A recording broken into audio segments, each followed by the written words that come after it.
proses sidang CLS yang kita sebut barusan itu, seharusnya Pak Jokowi ini sekarang marah besar pada Pitra Romadhoni. Tapi dia nggak bawa surat-surat yang diperlukan. Jadi berapa kali sidang itu, berapa minggu terbuang. Hanya gara-gara dia mau melengkapi dokumen. Kalau P21 ini, kan Pak Jokowi ingin ini P21. Abang tadi yang bilang, P21 ini tertahan karena gugatan CLS. Tapi ternyata yang membuat ini lama si Pitra Romadhoni. Jadi kalau mau marah, jangan marah ke siapa-siapa. Marahlah ke Pitra Romadhoni. Itu kaitan sama yang 17 pernawiran TNI itu ya? Yang CC Suite itu ya, gugatan terhadap gimana tuh, Mas Fahmi? itu kan masih berkembang sekarang, Bang Arif. Yang kita itu belum ketahuan putusannya juga kan? Tunggu aja dulu. Kalau itu kan 17 jenderal itu purnawirawan itu kan menduga ya ada abuse of power tuh Bang ya, dari proses mekanisme hukum perkara jasa Jokowi ini. Nah, itu dari perjalanan yang Abang ikutin gitu ya, apakah memang penuh itu menarik abuse of power atau itu menarik juga Bang. Proses sidang CLS yang kita sebut barusan itu, seharusnya Pak Jokowi ini sekarang marah besar pada Pitra Romadhoni. Tahu Pitra Romadhoni kan yang sering jadi narasumber di sini juga. Karena dia hari itu mengajukan diri sebagai tergugat apa-apa intervensi gitu. Ya. Tapi dia nggak bawa surat-surat yang diperlukan. Jadi berapa kali sidang itu, berapa minggu terbuang. Hanya gara-gara dia mau melengkapi dokumen. Yang saya tahu seperti itu. Jadi, kalau P21 ini, kan Pak Jokowi ingin ini P21.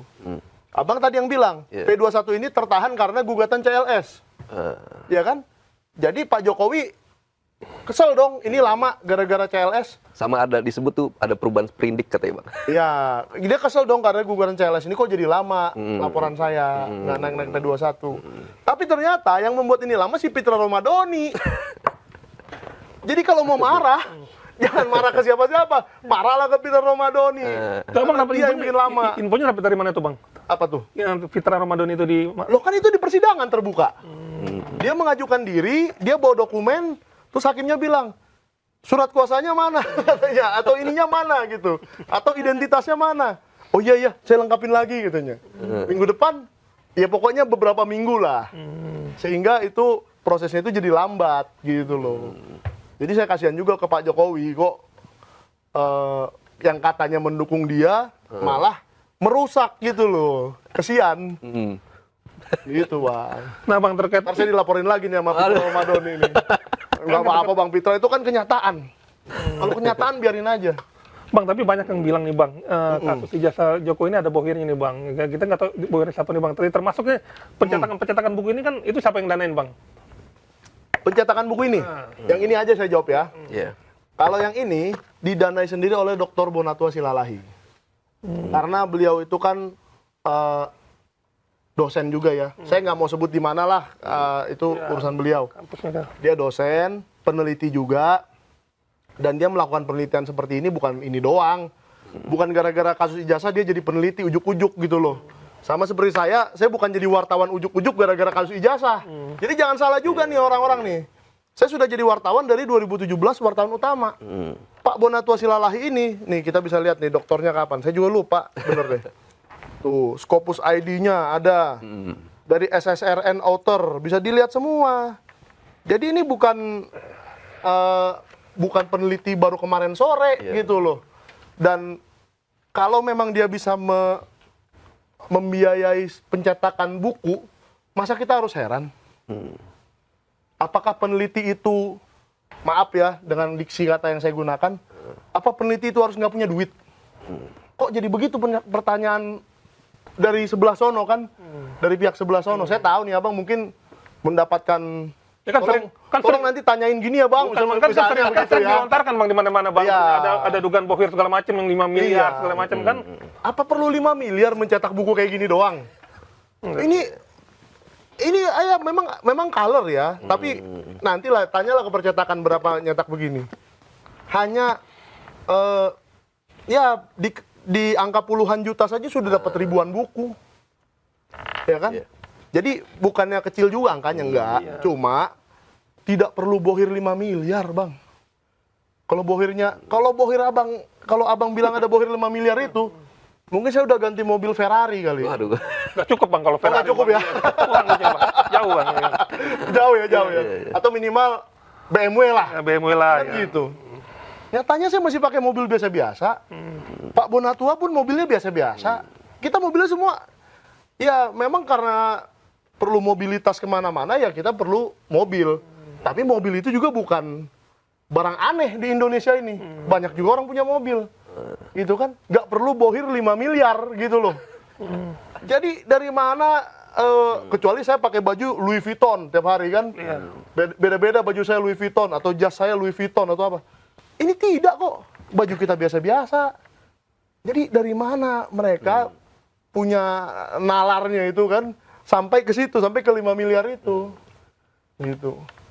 Jadi memang ini bukunya soal apa sih Bang? Ijazah? Ya, jadi tidak ada. Ini ditulis sendiri sama iya, oleh Pak Bonatua dong. Itu sendiri ya, Pak? Sendiri, karena beliau kan memang peneliti. Iya, peneliti kebijakan publik. Nah, itu biar jelas tuh. Iya. Jadi bukan peneliti digital forensik seperti Rismon ya. Itu lain lagi itu penelitinya. Kan kalau sebelumnya kan sempat ada ribut-ribut juga tuh soal kontribusi pembuatan buku. Nah, ini kalau ini pure sendiri ya. Kalau bukunya Rismon itu memang dia waktu itu menghubungi beberapa orang. Beberapa orang termasuk salah satunya pengacara dia Jahmada Girsang itu. Dihubungi katanya mau ngasih 25 juta, taunya nggak jadi. Maaf ya Bang Jahmada ya, kita tetap teman lah. Masa cuma dikasih tahu gitu doang. Akhirnya saya dihubungi. Mike, bantu dong 25 juta. Saya bantu. Tapi balikin, saya bilang. Jangan bukunya laku kagak dibalikin. Itu namanya apa? Curang ya kan? Iya, Akhirnya ada seseorang investor lain yang memberikan 50 juta, saya 25 juta. Ya, 25 juta dan meminjamkan untuk dikembalikan itu juga apa perlu bohir 5 miliar untuk bisa melakukan itu? Kan tidak juga. Iya. Memang itu tabungan saya. Kalau nggak dibalikin ya hancur deh. Kira-kira kan gitu. Saya punya tabungan 25 juta. Nggak besar-besar banget itu gitu loh. Gitu Bang. Jadi waktu itu memang bukunya Rismon kami biayai, tapi kembali. Nah ya, kalau ini adalah hasil penelitian Dr. Bonatua sejak, saya lupa Agustus atau September gitu deh. Tahun lalu Bang? Tahun lalu. Dan kami bersama-sama datang ke KPU, datang ke Danantara. Oh kenapa Danantara lagi kan? Karena Pak Jokowi itu kan Dewan Pengarah Danantara. Sekarang saya tanya Bang, waktu Abang melamar ke Okezon nih, ngasih ijazah nggak ngelamar kerja? Ngasih fotokopi Bang? Ngasih kan? Nah saya tanya juga ke Danantara, Pak Joko Widodo melamar jadi Dewan Pengarah Danantara, ngasih ijazah nggak? Ngasih CV nggak? Ya kan? Tapi nggak dijawab sampai sekarang. Mungkin bukan dilamar kali Bang, ditunjuk gitu Bang. Kalau lamar kan kesannya kan kita meminta. Kan iya meminta. Oke, ini kita diskusi aja ya Bang ya. Tapi sependek pengetahuan saya, komisaris BUMN itu juga ditunjuk. Jadi kalau bukan dia saya nggak mau. Ini komisarisnya. Tapi itu pun ngasih CV, ngasih ijazah, ngasih KTP KK, surat kesehatan, surat ini itu. Nah gitulah kira-kira. Jadi saya berasumsi ya mungkin sama. Dan antara ini kan barang yang belum pernah ada sebelumnya di Indonesia ya. Sovereign fund ya, kita nggak tahu apakah ini BUMN, apakah ini apa, bagaimana pengelolaannya. Jadi kita tanya aja daripada kita salahkan. Dan ternyata sampai hari ini tidak diberikan ke kami. Gak ada jawaban lah. Gak ada jawaban. Yang memberikan jawaban itu KPU. Lalu, ya saya bacain aja daripada salah kan. UGM, KPU, Sekretariat Negara, Mensesnek. Karena nggak mungkin dia nggak punya. Ya kan? Danantara tidak jawab. Andri, Arsip Nasional, dia menjawab di persidangan tidak punya. Andri. Jadi Arsip Nasional Republik Indonesia itu punya katakanlah data-data pemilu 2014-2019 saat Jokowi terpilih presiden, tapi ijazah Jokowi tidak ada. Maka judul bukunya ijazah Jokowi tidak ada lagi-lagi ya kan? Jadi nggak salah judul buku ini. Kalau Anda mau bantah bikin lagi buku ya. Terus LKD Provinsi DKI Jakarta, Lembaga Kearsipan Daerah itu. DKI Jakarta, Surakarta, partai politik pendukung. Partai politik pendukung pun harus punya. Nah, itu dikasih juga? Belum kenapa juga. Abang kenapa nggak ke PDIP bang? Nanyakan ke PDIP bang. Karena kan yang ngusung pertama kan PDIP bang dari. Ya kita doakan sajalah. Ya kalau memang mereka juga tergerak hatinya untuk memberikan, saya yakin tergerak lah setelah nonton Okezone. Ya.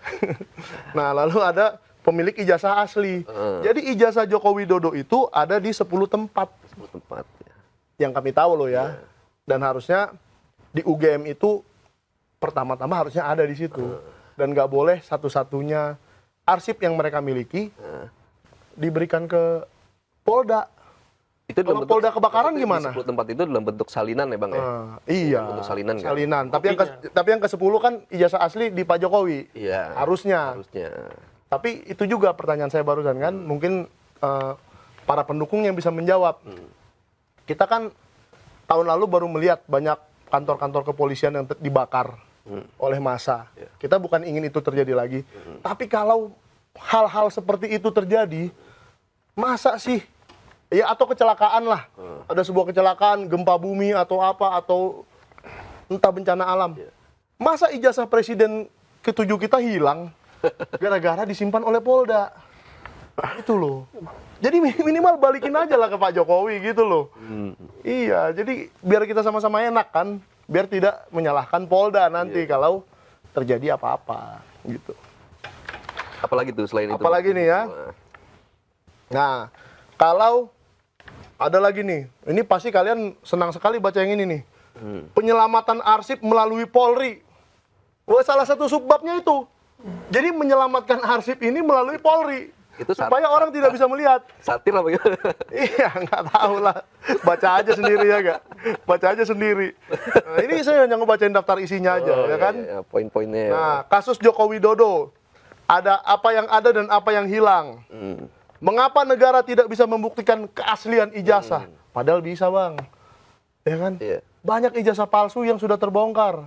Ijazah palsunya wakil gubernur ya waktu itu ya? Iya, wakil gubernur lah segala macam. Banyak yang terbongkar. Hanya satu ini dong yang tidak bisa dibongkar. Jadi saya bingung.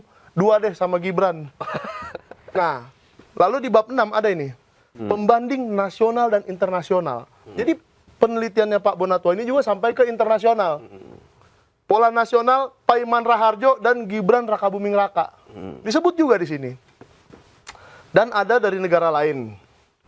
Hungaria, presidennya loh. Presidennya Hungaria kena juga kasus seperti ini. Serupa ya. Pakistan, Jerman yang dicabut gelarnya. Liberia. Jadi sampai ada, kalau saya nggak salah Pakistan ya. Pakistan ini menyuruh, biar saya nggak salah, saya buka aja di halaman 264. Nggak apa-apa kalau sedikit-sedikit. Kita bongkar isi buku ini kan. Kita jadi bedah buku nih. Nggak apa-apa. Nah kan, Mahkamah Agung Pakistan pada tahun 2010 memerintahkan verifikasi ijazah seluruh anggota parlemen. Ya kan? Lalu The Express Tribune mengkonfirmasi puluhan ijazah palsu di antara anggota dewan. Jadi anggota DPR pusat, DPR nasionalnya Pakistan terkonfirmasi tertangkap ijazah palsu. Gitu loh, gara-gara Mahkamah Agung menyuruh. Skandal ini adalah krisis kredensial terbesar dalam sejarah politik Pakistan. Gitu loh. Jadi memang persoalan ijazah, dugaan ijazah palsu ini bukan di Indonesia. Bukan Indonesia aja. Seluruh dunia ada. Artinya memang udah banyak pelajaran yang bisa dipetik gitu. Betul. Ya Bang. Presiden Hungaria tadi. Jadi presiden pun kalau di Hungaria bisa dibongkar kasusnya. Nah, berarti Indonesia ini kapan bisa menjadi semaju Hungaria? Kita kan kalau berpikir negara maju, kita pikir Skandinavia ya. Misalnya Norwegia atau pokoknya mereka yang sudah penjaranya aja kosong katanya. Saking nggak ada kriminalnya kan gitu ya. Ini Liberia loh. Masa kita bercita-cita menjadi negara semaju Liberia? Ya kan? Itu kan sedih sekali. Makanya saya pribadi sangat sedih dengan kasus ijazah Pak Jokowi ini. Berarti kita Indonesia hukumnya lebih bobrok daripada Hungaria, Pakistan, dan Liberia. Dan itu harusnya negara-negara itu sih tidak terlalu bangga dengan hukumnya ya. Karena penjaranya nggak kosong. Nggak kayak Skandinavia kan. Atau Swiss, atau pokoknya negara-negara yang inilah. Gimana ini Bang? Iya kan? Pusing kan? Makanya buku ini adalah pelajaran yang sangat bagus tentang kebijakan publik, tentang hukum. Dan kalau kalian masih ada penonton-penonton ini ya, yang berpikir, wah, jangan-jangan kasus ijazah palsu ini ada bohirnya, ada agenda politik, ada apa. Ya udah, kalau gitu suruh aja semuanya.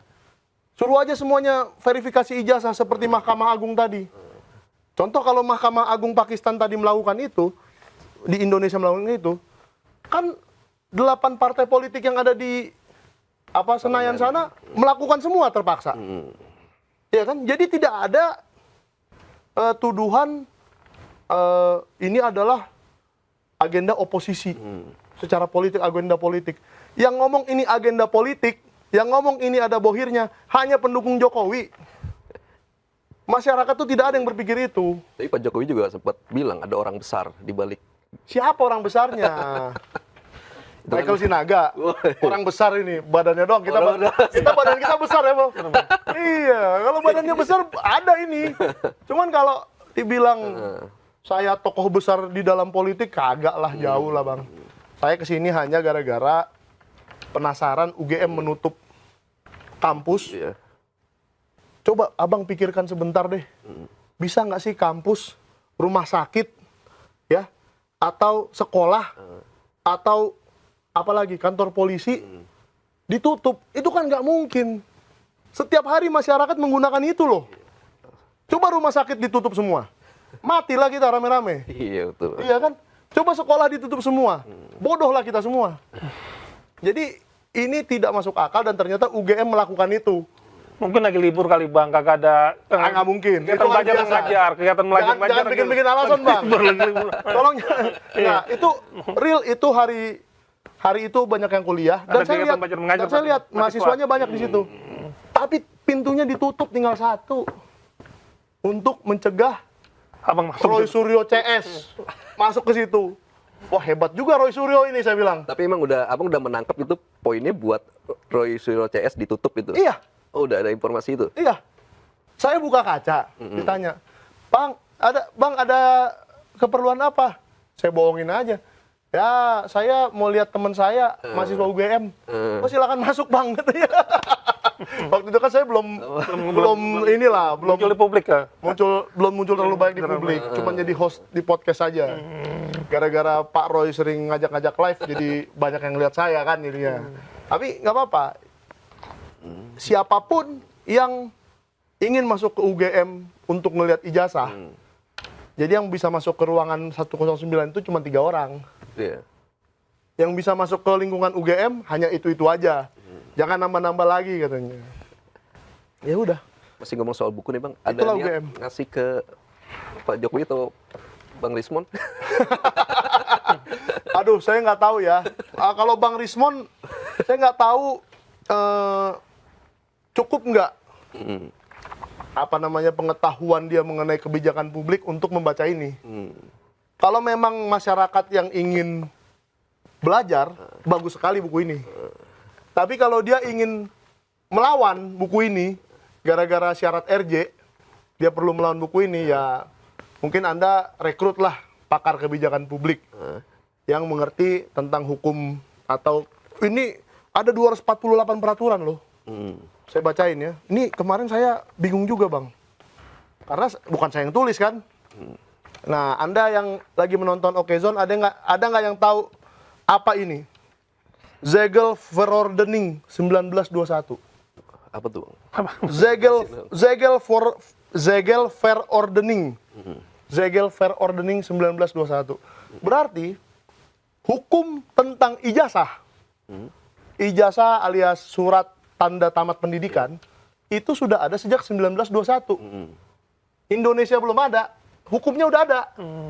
Bagaimana cara orang membuat ijazah? Kira-kira begitu. Ini hukum Belanda. Hukum kolonial, Bang. Hukum kolonial. Jadi hukum Belanda ini diambillah, diintisarikanlah menjadi hukum KUHP di ini kita kan. Ya KUHP begitu. Kalau di kita sih bukan KUHP ya. Kalau KUHP kan pidana. Pidana. Nah, ini mungkin mengarah ke bagaimana cara melegalisir. Undang-undang Sisdiknas mungkin. Nah, sistem pendidikan kan gitu. Kenapa kita punya SD, SMP, SMA? Kenapa 12 tahun? Nah, kayak gitulah yang kita ambil dari hukum Belanda misalnya. Di Belanda pendidikannya agak mirip dengan kita memang, sistem pendidikannya. Tapi kalau seperti Mas Gibran, kuliahnya ke Australia, saya juga kuliahnya ke Inggris. Australia ke Singapura, Bang, Gibran? Dia pernah ke Australia, pernah ke Singapura. Saya juga bingung. Dia nggak pernah jelasin sih. Jadi kalau dia sekolah secondary school ke Singapura, itu tidak sama dengan SMA kita. Jumlah tahunnya aja nggak sama gitu loh. Jadi kayak gitu-gitu harus kita pelajari dari buku Ijazah Jokowi tidak ada. Ini melengkapi lah, melengkapi. Kalau kemarin-kemarin kan kita membuat buku mengenai Jokowi White Paper itu tentang forensik ya. Bagaimana meneliti sebuah dokumen forensik. Ini kebijakan. Jadi kalau ada seseorang melanggar kebijakan, ya berarti dia ya sudah melanggar hukum gitu aja. Bagaimana seseorang melegalisir tanpa tanggal? Pernah nggak abang melegalisir dokumen? Ijazah atau apa? Ada tanggalnya nggak? Harus, Bang. Harus. Karena di undang-undang itu ditulis. Bagaimana membuat sebuah legalisir itu harus ada tanggalnya. Jelas di dokumen itu. Di apa itu? Di undang-undang itu. Nah, ini ntar saya cari-cariin. Di sini ada semua kok. Jadi tenang aja. Ya, wah, saya nggak tahu lagi nih mau cari di halaman berapa. Karena halamannya aja ada 300, Bang. Itu dicetak berapa eksemplar, Bang, sama Bang Bonatua? Ribuan lah. Ribuan. Nah, ribuan eksemplar, berapa ribu, ya nanti imajinasi sendiri aja, imajinasi masing-masing aja. Ya kan? Nah, ini ijazah-ijazahnya Jokowi, ada semua. Dan ini full color, jadi... Gak sempet baca? Dengerin aja, klik icon text to speech di okezone.com.